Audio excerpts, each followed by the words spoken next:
صحیح بخاری کی حدیث نمبر 6۔ رسول اللہ صلی اللہ علیہ وسلم سب لوگوں سے زیادہ جواد یعنی سخی تھے، اور رمضان میں دوسرے اوقات کے مقابلے میں یعنی دوسرے مہینوں کے مقابلے میں جبرائیل علیہ السلام آپ صلی اللہ علیہ وسلم سے ملتے بہت ہی زیادہ جود و کرم فرماتے۔ جبرائیل علیہ السلام رمضان کی ہر رات میں آپ صلی اللہ علیہ وسلم سے ملاقات کرتے اور آپ صلی اللہ علیہ وسلم کے ساتھ قرآن کا دعا فرماتے۔ غرض نبی کریم صلی اللہ علیہ وسلم لوگوں کو بھلائی پہنچانے میں بارش لانے والی ہوا سے بھی زیادہ جود و کرم فرمایا کرتے تھے۔ صحیح بخاری کی حدیث نمبر 7۔ ہرقل شاہ روم نے ان کے پاس قریش کے قافلے میں ایک آدمی بلانے کو بھیجا، اور اس وقت یہ لوگ تجارت کے لیے ملک شام گئے ہوئے تھے، اور یہ وہ زمانہ تھا جب رسول اللہ صلی اللہ علیہ وسلم نے قریش اور ابو سفیان سے ایک وقتی عہد کیا ہوا تھا۔ جب ابو سفیان اور دوسرے لوگ ہرقل کے پاس پہنچے جہاں ہرقل نے دربار طلب کیا تھا، اس کے گرد روم کے بڑے بڑے لوگ، علماء، وزراء اور امراء بیٹھے ہوئے تھے۔ ہرقل نے ان کو اور اپنے ترجمان کو بلایا، پھر ان سے پوچھا کہ تم میں سے کون شخص مدعی رسالت کا زیادہ قریبی عزیز ہے؟ ابو سفیان کہتے ہیں کہ میں بول اٹھا کہ میں اس کا سب سے زیادہ قریبی رشتہ دار ہوں۔ یہ سن کر ہرقل نے حکم دیا کہ اس کو ابو سفیان کو میرے قریب لا کر بٹھاؤ، اور اس کے ساتھیوں کو اس کی پیٹھ کے پیچھے بٹھا دو۔ پھر اپنے ترجمان سے کہا کہ ان لوگوں سے کہہ دو میں ابو سفیان سے اس شخص یعنی محمد صلی اللہ علیہ وسلم کے حالات پوچھتا ہوں۔ اگر یہ مجھ سے کسی بات میں جھوٹ بول دے تو تم اس کا جھوٹ ظاہر کر دینا۔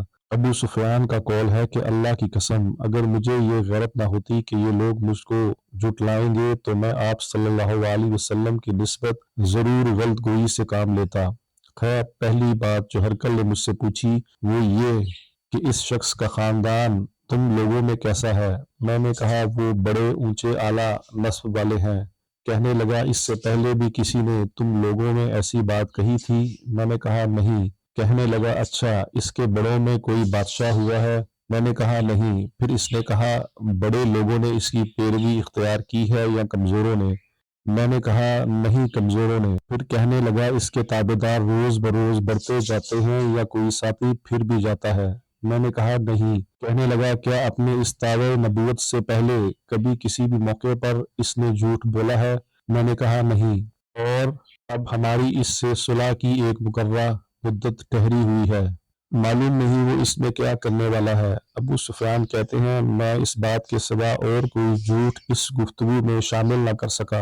ہرقل نے کہا کیا تمہاری اس سے کبھی لڑائی بھی ہوتی ہے؟ میں نے کہا ہاں۔ بولا پھر تمہاری اس جنگ کا کیا حال ہوتا ہے؟ میں نے کہا لڑائی ڈویل کی طرح ہے، کبھی وہ ہم سے میدان جنگ جیت لیتے ہیں اور کبھی ہم ان سے جیت لیتے ہیں۔ ہرقل نے پوچھا وہ تمہیں کس بات کا حکم دیتا ہے؟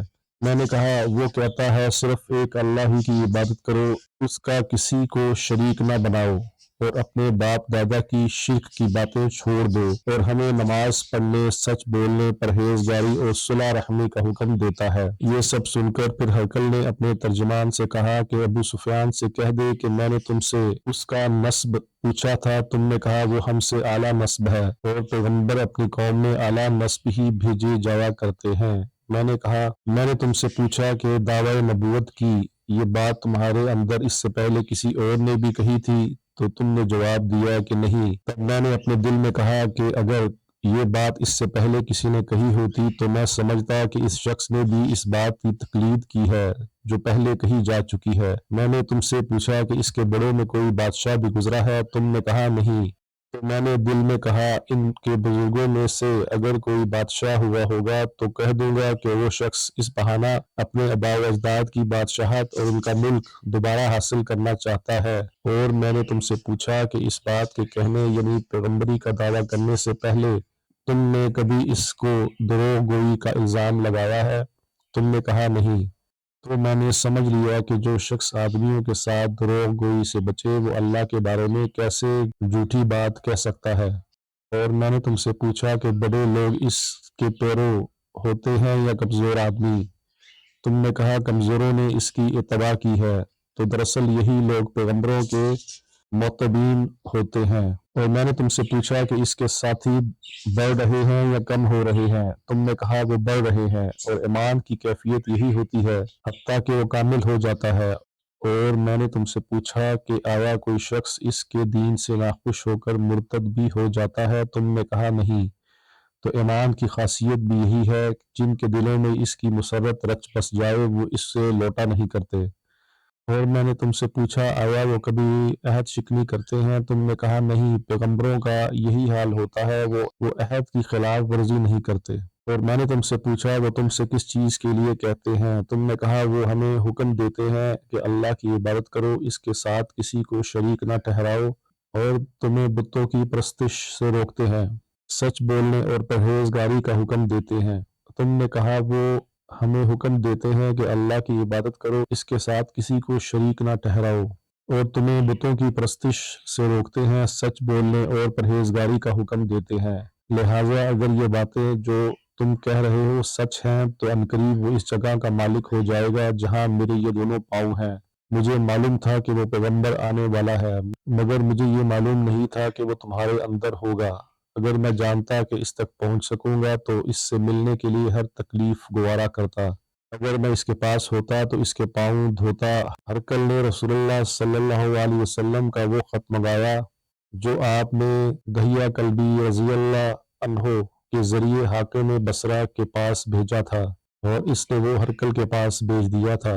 پھر اس کو پڑھا تو اس میں لکھا تھا، اللہ کے نام کے ساتھ جو نہایت مہربان اور رحم والا ہے۔ اللہ کے بندے اور اس کے پیغمبر محمد صلی اللہ علیہ وسلم کی طرف سے یہ خط شاہ روم کے لیے اس شخص پر سلام ہو جو ہدایت کی پیروی کرے۔ اس کے بعد میں آپ کے سامنے دعوت اسلام پیش کرتا ہوں۔ اگر آپ اسلام لے آئیں گے تو دین و دنیا میں سلامتی نصیب ہوگی، اللہ آپ کو دوہرا ثواب دے گا۔ میری دعوت سے روگردانی کریں گے، آپ کی رعایا کا گناہ بھی آپ ہی پر ہوگا۔ اور اے اہل کتاب، ایک ایسی بات پر آ جاؤ جو ہمارے اور تمہارے دین میں یکساں ہے، وہ یہ کہ ہم اللہ کے سوا کسی کی عبادت نہ کریں اور کسی کو اس کا شریک نہ ٹھہرائیں، اور نہ ہم میں سے کوئی کسی کو اللہ کے سوا اپنا رب بنائے۔ پھر اگر وہ اہل کتاب اس بات سے منہ پھیر لیں تو مسلمانوں، تم ان سے کہہ دو کہ تم مانو یا نہ مانو، ہم تو ایک اللہ کے اطاعت گزار ہیں۔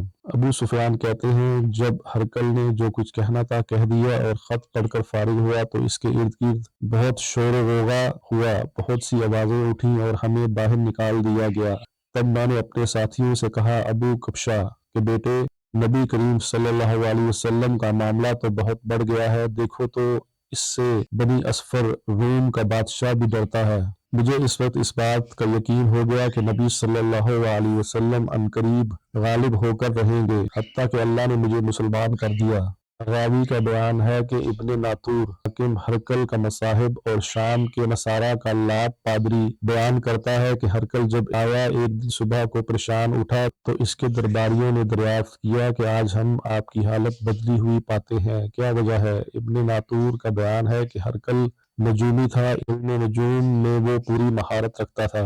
اس نے اپنے ہم نشینوں کو بتایا، میں نے آج رات ستاروں پر نظر ڈالی تو دیکھا کہ ختنہ کرنے والوں کا بادشاہ ہمارے ملک پر غالب آ گیا ہے۔ بھلا اس زمانے میں کون لوگ ختنہ کرتے ہیں؟ انہوں نے کہا، یہود کے سوا کوئی ختنہ نہیں کرتا، سو ان کی وجہ سے پریشان نہ ہو۔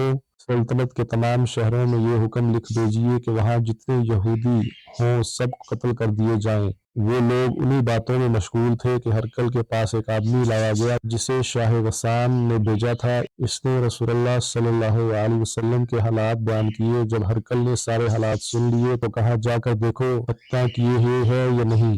انہوں نے اسے دیکھا تو بتایا کہ وہ ختنہ کیا ہوا ہے۔ ہرقل نے جب اس شخص سے عرب کے بارے میں پوچھا تو بتایا کہ وہ ختنہ کرتے ہیں۔ تب ہرقل نے کہا، یہ ہی محمد صلی اللہ علیہ وسلم اس امت کے بادشاہ ہیں جو پیدا ہو چکے ہیں۔ پھر اس نے اپنے دوست کو رومیہ خط لکھا، اور وہ بھی علم نجوم میں ہرقل کی طرح ماہر تھا۔ پھر وہاں سے ہرقل خمس چلا گیا، ابھی خمس سے نکلا نہیں تھا، اس کے دوست کا خط اس کے جواب میں آ گیا۔ اس کی رائے بھی نبی صلی اللہ علیہ وسلم کے ظہور کے بارے میں ہرقل کے موافق تھی کہ محمد صلی اللہ علیہ وسلم واقعی پیغمبر ہیں۔ اس کے بعد ہرقل نے روم کے بڑے آدمیوں کو اپنے خمس کے محل میں طلب کیا اور اس کے حکم سے محل کے دروازے بند کر لیے گئے۔ پھر وہ اپنے خاص محل سے باہر آیا اور کہا اے روم والو، کیا ہدایت اور کامیابی میں کچھ حصہ تمہارے لیے بھی ہے؟ اگر تم اپنی سلطنت کی بقا چاہتے ہو تو اپنے نبی کی بیعت کر لو اور مسلمان ہو جاؤ۔ یہ سننا تھا کہ پھر وہ لوگ وحشی گدھوں کی طرح دروازوں کی طرف دوڑے مگر انہیں بند پایا۔ آخر جب ہرقل نے اس بات سے ان کی یہ نفرت دیکھی اور ان کے ایمان لانے سے مایوس ہو گیا تو کہنے لگا کہ ان لوگوں کو میرے پاس لاؤ۔ جب وہ دوبارہ آئے تو اس نے کہا میں نے جو بات کہی تھی اس سے تمہاری دینی پختگی کی آزمائش مقصود تھی، سو وہ میں نے دیکھ لی۔ تب یہ بات سن کر وہ سب کے سب اس کے سامنے سجدے میں گر پڑے اور اس سے خوش ہو گئے۔ بالآخر ہرقل کی آخری حالت یہی رہی۔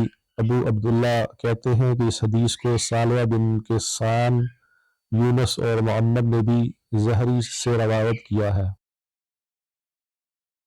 صحیح بخاری حدیث نمبر 8۔ رسول اللہ صلی اللہ علیہ وسلم نے فرمایا اسلام کی بنیاد 5 چیزوں پر قائم کی گئی ہے: گواہی دینا کہ اللہ کے سوا کوئی معبود نہیں اور بے شک اول محمد صلی اللہ علیہ وسلم اللہ کے سچے رسول ہیں، اور نماز قائم کرنا اور زکوٰۃ ادا کرنا اور حج کرنا اور رمضان کے روزے رکھنا۔